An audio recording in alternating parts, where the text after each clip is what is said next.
নমস্কার, your internet school চ্যানেলে তোমাদের সকলকে স্বাগত। তো আজকে আমরা ক্লাস 7-এর রায়ান মার্টিন কোশ্চেন ব্যাংক অনুসারে মডেল সেট 1 এর কোশ্চেন অ্যান্সারগুলোর সমাধান করব। তো তার আগে বলে দিই যে তোমাদের যে আগে কোশ্চেনের প্যাটার্ন ছিল অর্থাৎ 15, 25, 70 সেটা পরিবর্তিত হয়ে 30, 50, 70 এ পরিবর্তন করা হয়েছে। তো সেই অনুসারে দেখো তোমাদের দ্বিতীয় পর্যায়ক্রমিক মূল্যায়নটা 50 নম্বরে হবে। তো তার একটা প্রশ্ন কাঠামো এখানে দেওয়া আছে, সেটা তোমরা দেখে নাও।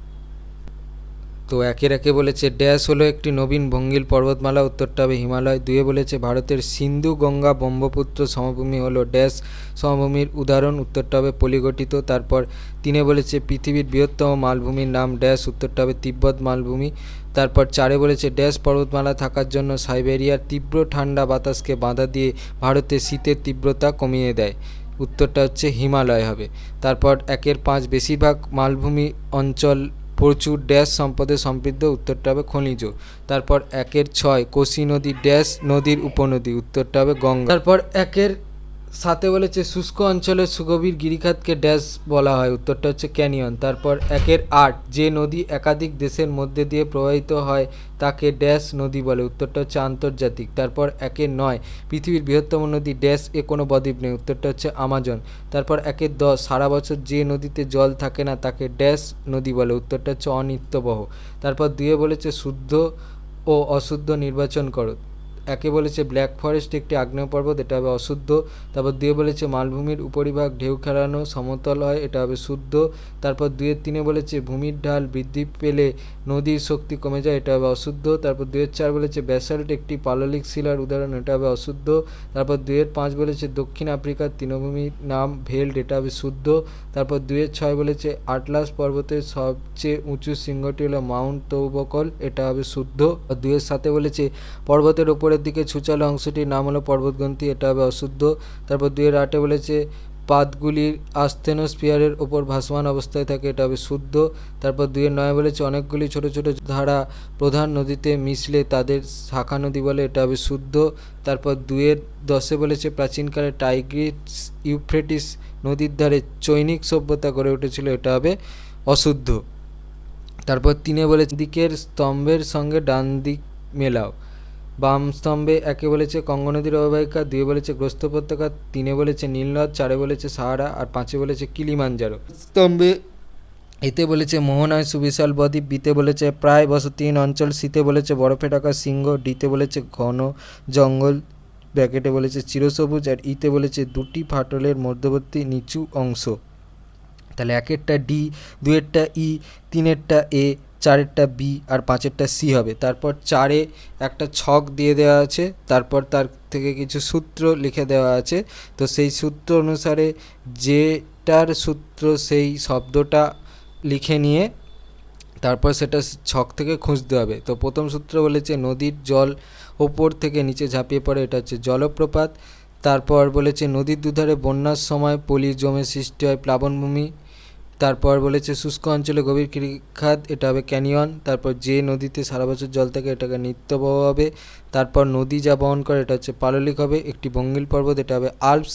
আর তারপর বলেছে একটি আগ্নেয় পর্বত, এটা হবে ভেসুভিয়াস। তারপরে বলেছে বহুদূরে উড়ে গিয়ে সঞ্চিত হয়, এটা হবে লোয়েস। তারপর পৃথিবীর ছাদ, এটা হবে পামির। আর তারপর বলেছে দক্ষিণ আমেরিকার ভঙ্গিল পর্বত, এটা হবে আন্দি। তো এবার তোমরা ছকে বসিয়ে নেবে শব্দ অনুসারে, আমার এখানে করে দেওয়া আছে, আমি আর পড়ে শোনালাম না, এটা তোমরা দেখে নাও। তারপর 5-1 বলেছে পর্বতবেষ্টিত মালভূমি ও ব্যবচ্ছিন্ন মালভূমির সৃষ্টি সম্পর্কে ছবি এঁকে ও উদাহরণ দিয়ে লেখো। পর্বতবেষ্টিত মালভূমি ভূয়ালনের ফলে ভঙ্গিল পর্বত তৈরি হওয়ার সময় দুটি সমান্তরাল পর্বতশ্রেণীর মাঝখানের জায়গাগুলি পার্শ্বচাপের জন্য উঁচু হয়ে এক মালভূমির সৃষ্টি করে। চারদিকে পর্বত দ্বারা বেষ্টিত থাকায় এর নাম পর্বতবেষ্টিত মালভূমি, যেমন তিব্বতের মালভূমি, তুরস্কের আনাতোলিয়া মালভূমি, ইরানের মালভূমি প্রভৃতি। ছবিটা দেখে নাও, ছবিটা কিন্তু পেন্সিলে আঁকবে। বিচ্ছিন্ন মালভূমি নদী, বায়ু, হিমবাহ প্রভৃতি ক্ষয়কারী প্রাকৃতিক শক্তির মাধ্যমে প্রাচীন মালভূমির অঞ্চল ধীরে ধীরে ক্ষয়প্রাপ্ত হয় এবং এর উচ্চতাও হ্রাস পায়। নদী তার বিভিন্ন শাখা প্রশাখা সহ ওই মালভূমি অঞ্চলের ওপর দিয়ে প্রবাহিত হলে এদের উপত্যকা বরাবর মালভূমিটি অংশে বিভক্ত হয়ে পড়ে। এইভাবে কোনো বিস্তৃত মালভূমি অঞ্চল সংকীর্ণ নদী উপত্যকার দ্বারা বিচ্ছিন্ন হয়ে ব্যবচ্ছিন্ন মালভূমি সৃষ্টি করে। উদাহরণ ছোটনাগপুর মালভূমি, কর্ণাটকের মালভূমি মালানাদ অঞ্চল প্রভৃতি। ছবিটা দেখে নাও, ছবিটা কিন্তু পেন্সিলে আঁকবে। 5 বলেছে জলপ্রপাত কিভাবে সৃষ্টি হয় ছবি এঁকে ব্যাখ্যা করো। কেননা নদীর প্রবাহপথে জলতলের পার্থক্যকে জলপ্রপাত বলে। সৃষ্টি নদীর পার্বত্য গতিপথে কঠিন এবং কোমল শিলাস্তর ওপর নিচে আড়াআড়িভাবে বা আনুভূমিকভাবে থাকলে প্রবল স্রোতের ওপরে কঠিন শিলাস্তর ধীরে ধীরে ক্ষয়প্রাপ্ত হয়, কিন্তু নিচের কোমল শিলাস্তর অতি দ্রুত ক্ষয় হয়ে ভিতরের দিকে ঢুকে আসে। এর ফলে নদীর স্রোত হঠাৎ খাড়া ঢাল সৃষ্টি করে প্রবল বেগে নিচে পড়ে। এইভাবে সৃষ্ট সমগ্র ভূমিরূপকে খাড়া ঢাল ও পড়ন্ত জলরাশি জলপ্রপাত বলে। উদাহরণ কর্ণাটক রাজ্যের শরাবতী নদীর গেরসোপ্পা বা যোগ জলপ্রপাত। জলপ্রপাতের ছবিটা দেখে নাও, ছবিটা কিন্তু পেন্সিলে আঁকবে। তারপর 5 অথবা বলেছে অশ্বক্ষুরাকৃতির হ্রদ কিভাবে সৃষ্টি হয় ছবি এঁকে ব্যাখ্যা করো। সমভূমি প্রবাহ বা মধ্যভূমিতে ভূমির ঢাল কম থাকায় সামান্য বাধা পেলেই নদী এঁকে বেঁকে বইতে শুরু করে। বাঁক ঘোরার সময় নদীর যে পাশের স্রোতের আঘাত খুব জোরে লাগে অবতল পার সেই স্থান ভাঙতে থাকে এবং বিপরীতের উত্তল বাঁকে আঘাত কম লাগায় পলি বালি জমে চড়ার সৃষ্টি হয়। এই প্রক্রিয়া ক্রমাগত চলতে থাকে। বাঁক দুটি পার্শ্ববর্তী অংশ ক্ষয় করতে করতে একসময় পরস্পর জুড়ে যায় ও নদী তখন সোজা পথ ধরে চলতে থাকে। পরিত্যক্ত বাঁকটি হ্রদের আকারে পড়ে থাকে। ঘোড়ার খুরের মতো বাঁকাভাবে এই হ্রদ অবস্থান করে বলে একে অশ্বক্ষুরাকৃতির হ্রদ বলে। গঙ্গা নদীর সমভূমি প্রবাহে বহু জায়গায় এই অশ্বক্ষুরাকৃতির হ্রদ দেখা যায়। ছবিটা দেখে নাও, ছবিটা কিন্তু পেন্সিলে আঁকবে। 5 আমাদের জীবনে নদীর প্রভাব কতখানি সংক্ষেপে আলোচনা করো। জীবনে নদীর গুরুত্বপূর্ণ প্রভাবগুলি নিম্নলিখিত বিষয়গুলির নিরীক্ষে আলোচনা করা যায়। 1 পানীয় জলের উৎস। নদীর জল পানীয় জলের উৎস হিসেবে প্রাচীনকাল থেকে ব্যবহৃত হয়ে আসছে। 2 কৃষিকাজ। নদীর দুতীরে পলি সমৃদ্ধ উর্বর মাটিতে প্রচুর পরিমাণে খাদ্য ফসল ধান প্রভৃতি উৎপাদিত হয়। 3 শিল্পের প্রয়োজন। শিল্পক্ষেত্রে পণ্য উৎপাদনের জন্য নদী থেকে বিপুল পরিমাণে জল সংগৃহীত হয়। 4 জলবায়ু নিয়ন্ত্রক। নদী থেকে অনেক দূরে অবস্থিত স্থানের তুলনায় তীরবর্তী অঞ্চলে জলবায়ু সমভাবাপন্ন। 5 জলচক্র নিয়ন্ত্রণ। ভূপৃষ্ঠে জলচক্র অব্যাহত রাখতে নদী জলের প্রধান উৎসরূপে কাজ করে। 6 পরিবহন ও বাণিজ্য। নদীপথগুলি অধিকাংশ ক্ষেত্রে পরিবহনের ও অভ্যন্তরীণ বাণিজ্যের কাজে ব্যবহৃত হয়।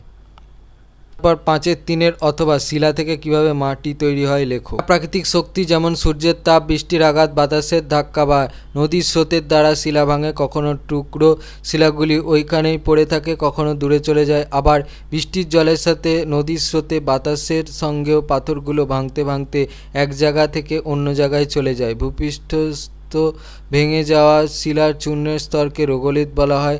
রোগলিত থেকে অবশেষে নানা প্রক্রিয়ায় মাটি তৈরি হয়। 4 নীলনদের গতিপথ বর্ণনা করো। বিশ্বের দীর্ঘতম নদী নীলনদ। এর দৈর্ঘ্য প্রায় 6650 কিমি। 2 হোয়াইট নীল ও ব্লু নীল এই দুই ধারার মিলিত প্রবাহ নীলনদের সৃষ্টি করেছে। 3 হোয়াইট নীল নদীটি টাঙ্গানিয়া হ্রদের 50 কিলোমিটার উত্তর পূর্বে অবস্থিত বুরুন্ডির উচ্চভূমি থেকে উৎপন্ন করে উত্তর দিকে প্রবাহিত হয়েছে।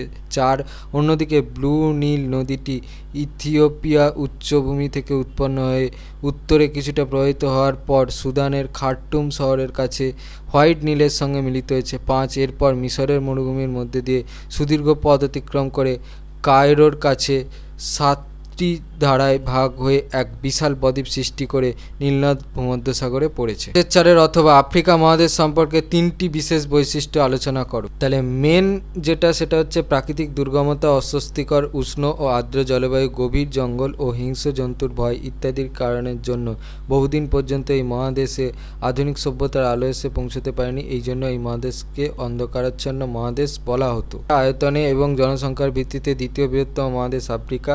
একই সঙ্গে পৃথিবীর উত্তর, দক্ষিণ এবং পূর্ব পশ্চিম গোলার্ধে অবস্থিত।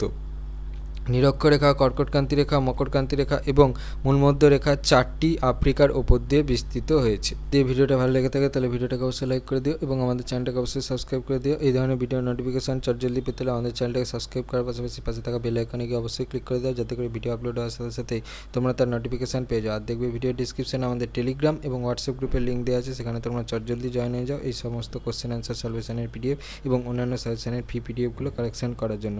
তো আজকের মতো ভিডিওটা এই পর্যন্তই। দেখা হচ্ছে পরবর্তী ভিডিওতে।